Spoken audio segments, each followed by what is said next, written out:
stars have died for me to be born? What nonsense. Or is it? Let us see. Stars are propped up against the force of gravity by light released inside the star during nuclear fusion. What is nuclear fusion, you ask? In simple terms, it's just atoms smashing into other atoms to make new atoms. In this case, hydrogen inside the star fuses at the core to form helium while also releasing energy. As the star ages, it runs out of gas. This means that the energy that's propping it up will also decrease. Gravity wins here a bit and starts pulling in the star, but that increases the pressure enough inside to start the helium to fuse into carbon, which then releases energy that props up the star. But then the helium runs out, the pressure stops, the star contracts, and then the carbon starts fusing into oxygen. And this kind of cycle keeps going on and on until we get to iron.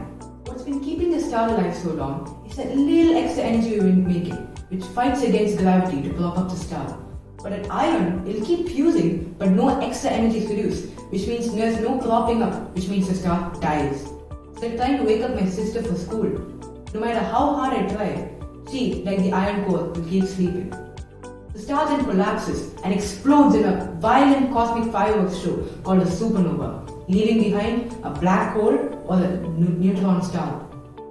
But only the biggest stars go supernova. Smaller stars like our sun stop at various steps of the desperate fusion chain.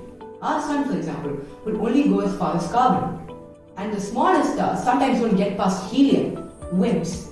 These other smaller stars expand into something called a red giant, dissipate off their outer layers, and are left with their cores, which we call white dwarfs. These white dwarfs glow for a few thousand years, and then they stop glowing, then we call them black dwarfs.